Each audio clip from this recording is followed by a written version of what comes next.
I am super, super excited. I've literally got one of my favorite people in the whole wide world. Not only is he one of my favorite people, but I think he's probably one of the smartest people that I've ever come across when it comes to, let's call it business, entrepreneurs, making decisions and all of that sort of cool stuff. Today we've got fellowship member Tony McKenna with us. Tony, how are you doing? Great, mate. As I said earlier, it's a lovely day. And you've got a boat trip planned this afternoon, which makes all days better, doesn't it, as well? Yeah, oh yeah, absolutely. Yeah, it's just. Do you know what? It really squeezes more into the day as well, because you know you've got to get more done in a short space of time. So I will leave at 2 hours early today, having achieved as much as if I'd spread it out through the day. So it's funny, the power of deadline, isn't it? It's really, really cool. Really, really cool. Tony, there's loads of stuff that I want to talk about today in terms of like your insight and all that sort of good stuff. But before we dive into that, do you just want to, I know you've got multiple businesses, do you just want to give everyone something like a quick overview of what you do, the businesses that you run and all of that, just to put this whole thing into context? Yeah, okay. So I run an accountancy practice, an outsourced payroll business, which basically just means we offer payroll services to other companies, and a wealth management financial consultancy. So everything financial, we look to be able to offer advice in almost all business areas to clients, except for legal, and that's just because that's boring. And so our objective is to make sure that we're the first people that any of our clients think of when they have any financial needs, and to move our clients amongst those different businesses as well. Well, it's a really nice model as well, isn't it, Tony? Because one acts for a lead gen for another one, and the other one acts for a lead gen for another one, and gives everyone sort of like that full circle and Trojan horse to maximise money from everyone that comes into your world. Yeah, we try. Yeah, without wanting to come across as though it's one great, slick, well thought out, manipulative machine. It isn't. People have difficulties knowing when they need to access stuff. What we do is help them to access the stuff that we know that most people need. So it's more of a mindset. We know we're helping people when we do anything that we do. Yeah. And so no objections to handing them around between the businesses, because they're all good at what they do and they all add value. So. It's awesome, Tony. And what I know the businesses that you've got there are very sort of like numbers driven in terms of you help people with the accounting and all that sort of stuff. What I always love whenever me and you have conversations and we're exploring different things is how focused you are when it comes to opportunities and different things like that, in terms of working out what the maths is around like a business opportunity, what the maths is around the business in terms of if this thing is going to make money, if it's viable, and all that sort of stuff, which I think it's one of those forgotten things sometimes, isn't it? You get there, you get all excited about stuff and about a business, and you don't necessarily think, actually, is this thing going to work? Is it going to be profitable? What do the numbers look like? Talk me through in your head, Tony, like how important knowing the numbers is, and how you sort of like go about making those sort of like strategic decisions around the numbers and all that sort of stuff. Yeah, I mean, there's a few little trade secrets here, but I love trade secrets. And they're not really. There's two really important numbers at the heart of my business, and they are 1 and 7. Okay. And that is, if and when I retire from this business, if I sell an accountancy practice, I get a multiple of 1 times the exit valuation. So 1 times the income as a valuation. So if I'm turning over £500,000, my business is worth somewhere in the region of £500,000. If I convert that client into a financial services client, then the multiple goes up to 7 times. Yeah. Now it's not 100% conversion, and the fees aren't the same, but with using those two numbers, 1 and 7, I at least double the value to my business of every client that I bring in, and to them as well. I mean, it's quid pro quo. You know, it's not just me making money; the clients are getting great things as well. But knowing your numbers is fundamental, and that is at the heart of almost every decision we make. 1 and 7. And that follows through on everything that you do. So if you start a marketing campaign, we were talking about this a couple of weeks ago. You've got to know what you're getting back for your money, for the money you're spending. Otherwise, you're just throwing it against the wall. I had to think of a polite analogy for that. Then the one I was going to use wasn't throwing it against the wall. You know my language, Tony. We don't need polite analogies in anything that goes on in this conversation. I'd rather you just give it. Right. There we go, pissing it up the wall. And I mean, and the same's true with everything that you do and everything that you spend. There's another couple of numbers which are a bit special to accountants, and most accountants that run businesses run the numbers on these, which is if your profit margin is 10% from your business, then you have to sell 10 times more of a thing in order to make the same amount of money as if you cut 10% of the expenses. Yes. I didn't put that very well, but cutting expenses has a far bigger effect on the amount of money in your pocket than selling more, therefore cut expenses. So it's not a bad approach to a business to try and minimize the money that you spend and keep the contract that you commit to as short as possible. So numbers are huge, from marketing to the reason why you're there, through to every buying decision that you make. The numbers really, really matter. It's funny that, isn't it, Tony? And I mean, in my experience with speaking with entrepreneurs, small business owners, and all that sort of stuff, it's funny how much importance people put on going, I need to make more sales, I need to get new customers through the door, I need you, I need you. And they forget about the other things in terms of being like, well, what about if we cut the expenses? How much more money does that put in my back pocket? How much more money does it put in my back pocket if I can get these customers to spend more, and all that sort of stuff as well? Hey, absolutely. And by the way, I wouldn't say I'm obsessed with this stuff. It's like the final tick box in any decision that you make. Does it make financial sense? And by the way, you always need to sell more as well. So one of the last expenses you should probably be cutting is the money that you're spending on bringing in new customers. By all means, lose the franking machine and find a more cost-efficient way of doing that. By all means, stop with the Tassimo machine and buy them some Nescafe. I mean, that all makes eminent sense.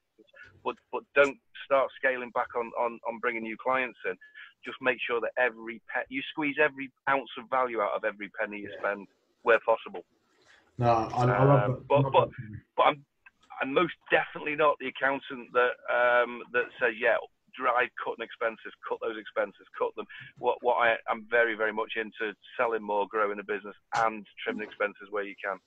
I love that. And I mean, in terms of your business growth, Tony, and what you've done over, I mean, I think you've been with us here, the different opportunities and stuff you've put in place. I know you've been really, really focused over the last sort of like 5-6 months on systems, processes, and all that sort of thing. Talk me through what sort of difference that's had on you, Tony, and what's that sort of made for the business, and what you've seen having put those things in place. What sort of impact has that had? So I'll give you one concrete example. Our sales process is a new client onboarding process. It's quite complicated because we've got to write to other people. We've got to bring a lot of information in. It's not just a case of sell it, ship it. There's a lot of stuff we've got to go through to get that client paying us. And it used to take an awful lot of my time, because I do that, because I don't trust anyone else to make sales calls. So it used to take probably 2-3 hours of my time every time a new client came on board before I could just completely pass it over to the team. And that was gathering information together. It was sending emails internally. It was sending emails out to the client. And I've got to be honest, the experience the client went through during that period was quite good. Okay. But it was all in my head. We've automated it now. I've still got to make the sales call, which still takes me half an hour. I then have a series of automations which send the information out to the existing accountant if it's a client we're bringing on from another accountant, or send out the application forms for signature, inform all the members of the team what's going on, and write a year's worth of email content to the client, which improves the client experience. Now, the way that I can measure that that's actually happening is I know that the time I'm spending on it is going down significantly. I know the complaints of my internal team about the quality of stuff I was sending them when I was busy have disappeared. And we also built a feedback email request into the clients after about a month of going through this email process. on what their experience was. And we've gone from grumblings from clients to 5, 5, 5, 5, 5 out of 5 on all of the measures, with comments along the way about how we can improve it slightly, but tweaks. So it's saving us time, which makes us money. It's keeping everyone internally happy, which is really important. They're not grumbling at me, because that just brings a negative vibe to the office. And it's keeping the clients happy. Sorry, rather. Now, I think the most important thing about the approach that you and I have taken is not for me to pay somebody to automate a process, but to teach me how to automate that process, and use the right tone in order to achieve the objective. So from my point of view, we're automating 2 or 3 other different work streams at the moment, which will go through almost exactly the same process. But if I was to just pay somebody, I'd be paying thousands of pounds every time I needed something automating, and waiting months, and still doing most of the work, because most of the work isn't the automation; it's the preparation of the communication, the email writing, and stuff like that. And so the ability to automate is massively valuable and demonstratively valuable within our own business. Yeah. It's interesting that, Tony. And what would you say? Because I know there's a lot of people out there that might be watching this and thinking, all right, cool, automation, all the systems, that sounds awesome, but surely I've got to have like a load of technical knowledge. I've got to make this work. How have you found the process? How difficult have you found it, and as you've sort of like gone on this journey? Well, I have a curse in that whenever I start doing anything, I like to understand everything. Yeah. And so therefore, I've found the process fairly challenging. Yeah. However, extremely worthwhile. And it's something. It's very easy to like. Okay, I'll give you an example. Yeah. I spent the winter fitting a new engine in the boat. Okay. Now I could have paid someone 3 or 4 grand to fit the engine in the boat, but then I would have known nothing. Yeah. And next time I need to fit an engine in a boat, I'll do it in the same time he did and save 4 grand. Yeah. This is like that. I can now fit one of these automations to anything I'm doing. We've got 2 new product lines going out there at the moment, and it will take me a matter of a couple of hours to build the automation on those new product lines. So the first one's tough. I won't lie. The first one I found was tough, and I sat there doubting myself as to whether this thing would work, whether I should do it for ages before I made it live. Then he said, "Yeah, just do it," and I did it, and it worked. And so now I've done the first one. Every other one was going to be easy. So it's the first one's tough. Everyone after it's simple. In terms of technical ability. In terms of technical ability, I'm an average PC user. Yeah. I'm not. I can use other people's programs. I can't code. I can't do any of that stuff. And if I can do it, 70-80% of the business owners out there can do the same thing. That's awesome. So, yeah, automation's ace. Well, talk me through, because what's kind of cool about that as well, Tony, is you mentioned there the automations from, let's say, the emails and the communication that's going out to your customers, your clients, and all that sort of stuff as well. And I know from our conversations, what you've also put in place as well with the guys in the practice there that you've got working through is some systems so that you can see how they're working. So you've got more confidence around like the workflow as well, which is, let's say, some automation around the stuff that happens inside. Like, what sort of impact has that given you, Tony, as like a business owner, to be able to have that sort of visibility, to make sure that stuff's getting done right, to make sure that your guys in your team are doing things that they should be doing them? Talk me through that process and how that worked and all that sort of stuff. Yeah, so I think one of the most corrosive things that happens within a business is worry about stuff. Is it being done? Is that lead being filled up on? I don't seem to be getting a new business in on my salespeople, ringing everybody up 5 times, whatever the process is. And I think that niggle, that concern, sits at the back of most business owners' heads. So we use a system called Trello for a workflow management system. And it's very, very visual system, and the guys are following it, and that gives me 2 advantages. First of all, I glance at it and I can see, right, okay, everything's on schedule. Yeah. Everything's moving through the process as it is. There's notes on there. In seconds, I can see that everything's in order. But there's a slight side benefit from it as well, in that it's a process, and this is a manufacturing, it's called Lean Sigma manufacturing theory that one of my clients gave to me, and that is that if people aren't following a system that's visible, you know they're probably not doing all of the other stuff that's supposed to be doing as well. Yeah. So within a car manufacturing plant, they say at the end of the day, all tools must be put back in the correct place. Now, they don't really give a hoot whether they are or whether they're not. But if they go around workstations and they see 2 or 3 of them where the tools are all over the place and there's oily rags on the floor, they know that that person's probably breaking all of the other principles and procedures as well. And so they instantly identify issues within the organisation. And we've used it for exactly that. Now, that's a bit sneaky, and it won't work if this goes to too wide an audience. But we've seen where people aren't following the processes, we've spotted fundamental issues with them and the way that they're working, and being able to correct it with training in one case and a good sacking in the other. Wow. And so there's all sorts of benefits, and I think the only people that can really do this stuff for your business is you. I think you've got to figure out how to be able to be a self-sufficient automator. I don't even know that's a phrase. It is now. I think you get where I'm coming from. Yeah. Right. Okay. Fantastic. So I think that needs that you've got to be able to do it because you know your business and you know everything that's going on about it and you know the numbers that matter, or at least you should do. And this ability to overlay an automation on it's got all kinds of benefits. Certainty, you know visually that stuff's getting done in the practice. The clients are happier. There's more communication going out to the clients. So in terms of their experience, it's improved. And added to that, you can see when people are being very, very naughty in the office, and you can sort it out. So. Which is kind of funny, isn't it? Because you're so busy sometimes running the business, and if you've got teams, big teams, that people can sometimes hide behind stuff, and you can't necessarily see it because you're busy doing the other stuff. So to have that visibility gives you that edge, doesn't it? To a certain extent. Yeah, and I think from the owner's perspective as well, it removes that. It removes a small element of doubt and concern from the back of your mind. And I think anything that you can remove as a concern from your mind frees up a little bit more energy to do the stuff in your business you should be doing.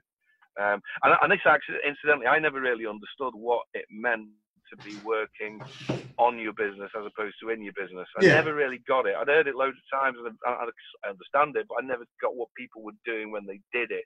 This is exactly what they should be doing when they're working on the business. They should be finding ways to make it work more smoothly. And the automation journey you and I have been on has been massively useful, and will be rolled into everything that we do from this point forward. So. Well, it's that's awesome, Tony. And I guess it means that you can go out early on your boat on a Friday afternoon and not have to worry because things are happening as they should be happening and all that sort of good stuff as well. Yeah, that would be nice. I said I've got a curse. I've got one more as well. And that is, I always thought that what I wanted to do was to get rid of automated tasks so I could go and do stuff I enjoyed doing. But I've actually found out that I think I will always fill every hour of work with something new. I just think I'm fighting at a slightly different level now. Yeah. So I'm still working as hard as I ever was. I've just lifted the level a little bit. Well, it's interesting that, Tony, because I think I got a message from you. It was maybe a month or it might have been actually a couple of months once you'd been part of the fellowship. And it was something along the lines of, holy shit, I think I've done more of this working on the business in the last 2-3 months than I've done in however many years, or something like this process works. So talk me through, Tony. What do you think's been the catalyst for you being able to get more of this stuff done? What's been different now than was before, and all that sort of stuff? What do you think's helped you get more done, get more implemented, and get more work done on the business? A little bit of it is actually, if I'm being brutally honest, has been held to account, because the only people in your own business that tend to hold you to account are the people who work for you. So if they demand your time to resolve an issue, they tend to get it, because they're the people you're almost answerable to your employees in a weird way. I think the having somebody that's sitting there outside and saying, "Have you done this?" really helps. And it's a little bit. I mean, I don't think I've struggled for confidence, but there's a little bit of it.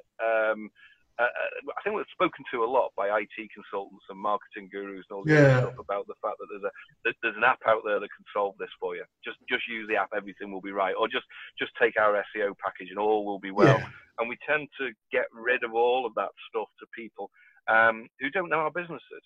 So I think that the real turning point for this is when you try an automation that you've built yourself and it works, and then you use it with a client and it works, and then you get feedback from the client 2 months down the line and it's still bloody working. I mean, that's unheard of. I mean, that's like Starship Enterprise time. It's great. It really is. So I think it starts with that ideas and accountability for actually doing stuff. Trying things out and they work, and then seeing that they keep on working.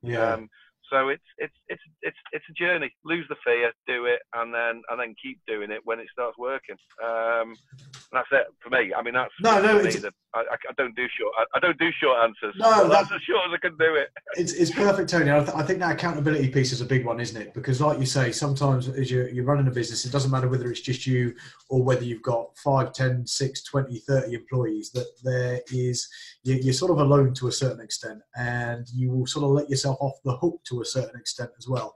And you don't necessarily have that environment there, where people will hold you to a higher standard than you will sometimes hold yourself. And I guess arguably on top of that as well, that you've got people there that won't necessarily give you an honest opinion. There's sometimes a hidden agenda from an employee perspective, from a spouse perspective, and all that sort of stuff as well, isn't it? And having people there that will actually go, you know what, I think that's a fucking stupid idea, or I think that's a great idea, and they will give it you black and white, red or green, whatever it might be. And on top of that, you're actually, Tony, when we do with the fellowship, the monthly meetings, it's the same with our Crusade Accordance as well. You are absolutely awesome at telling people exactly how it is, but not just telling people how it is, but giving the right strategic advice either side of that as well.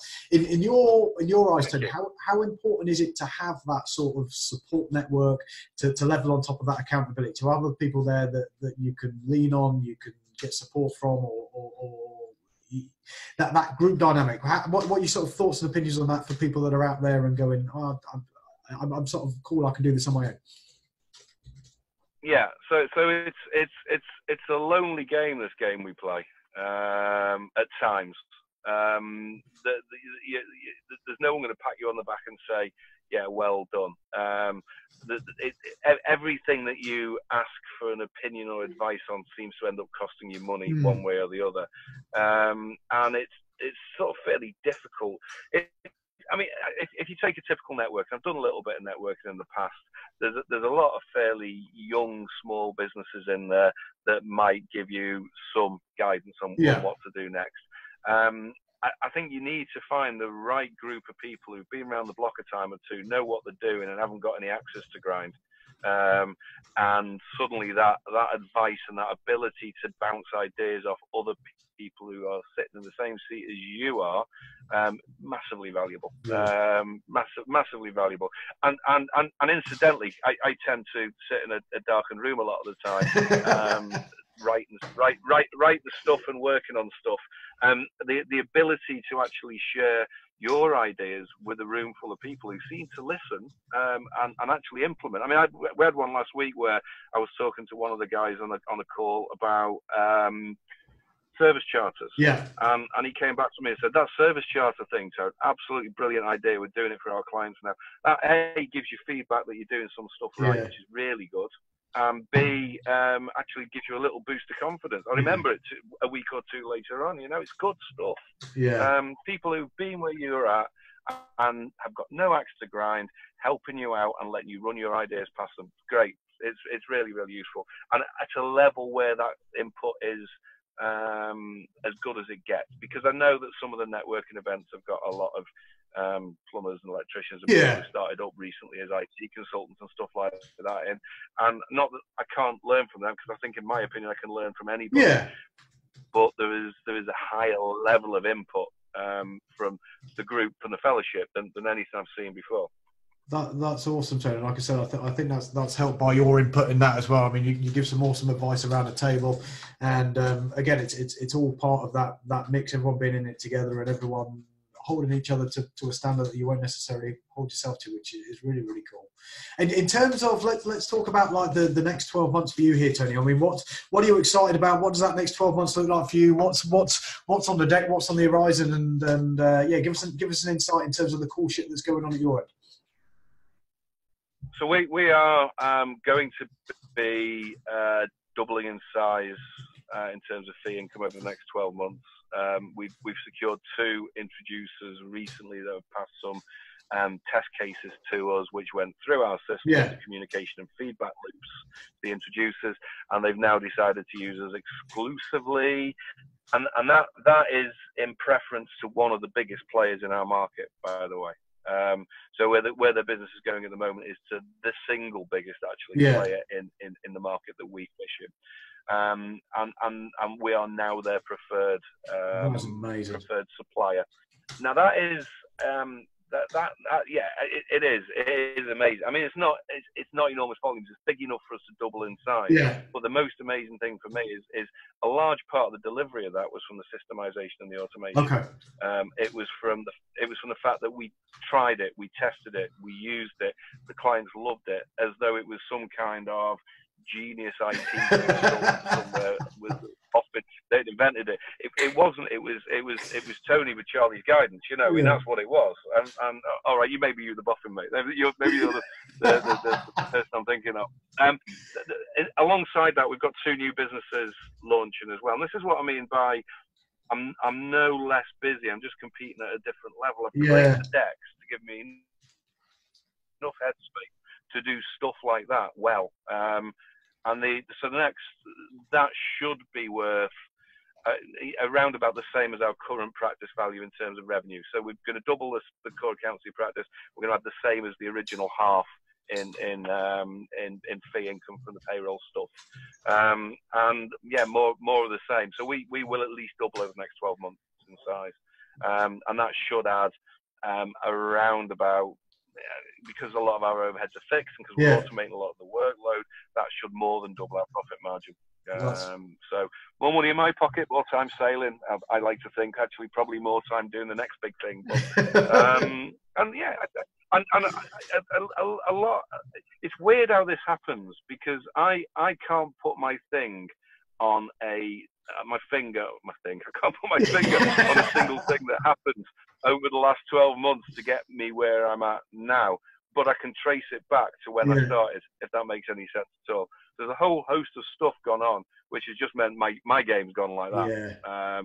Business is going like that and catching up with it now. But my focus on the business, my game has improved dramatically over the last year. That's amazing, Tony. And the fact that you can Thank you, Charlie. A lot of that is down to you and the fellowship. Well, it's cool that you said there, and it's going actually because the perception would be in terms of going like, cool, I want to grow, but you end up sometimes in that thing where going, I want to double the business, but if I double the business, that can sometimes mean that I'm more fucked than I am now in terms of time, energy, effort, and all that sort of thing. So to be able to double the business and still be like, actually, I can still do the selling, I can still do more stuff. In fact, I can now run another opportunity if I want to. It's an incredible feat, and credit to all the stuff that you've put in place there, Tony, which is fucking amazing. And I think the other thing to touch on there, which is really interesting, is the fact that you said you can't necessarily pinpoint one big thing. And I think sometimes, I don't know what it's like for you, but in my experience, you as men especially, you're looking for this big thing that's going to make the dramatic change and the dramatic shift. And actually, it's a lot of the little things that you do on the journey that compound. And then once they've compounded, you're just like, holy shit, like this thing's just, I forgot where we were 12 months ago. This thing looks so different, but it's the multiple things stacked up on top of each other that have that impact and make that difference. Yeah, absolutely. And the, just that, I mean, the reason we come across people like you is because we're looking for people like you. Sorry, that's terrible. The reason I came across you is I was looking for somebody like you that could help me to change something that I was dissatisfied with in my business. And there's a whole host of stuff that's happened to allow me to do that. I mean, I won't pretend that everything's cured and this is going to be an easy year, because it's never going to be an easy year. Yeah. But again, I'm fighting at a different level. And it's like, what's the old analogy? A striving for failure. A high jumper always knows they've done their best when they knock the bar off. Yeah. But their success is defined by failure, i.e. they knock the bar off. And that's what I'm really trying to do here. I'm trying to strive to get the business to the point where actually it doesn't work anymore. Yeah. And I fail. But I fail at so much higher level that everything in the business is working better as a result of getting to that point. So that's kind of where I'm at. Tony, it's awesome. It's really, really exciting. It's been exciting to watch you over sort of like the last 6-7 months. I'm really, really excited to see what the next 12 months hold for. It's really, really cool. But before we wrap this thing up, Tony, for the people that are watching, what would be, if there was one thing one piece of advice that you would say for business owners that are out there that are looking to, let's say, start operating at a higher level, just like you do? What would be the one piece of advice that you would tell those people to do?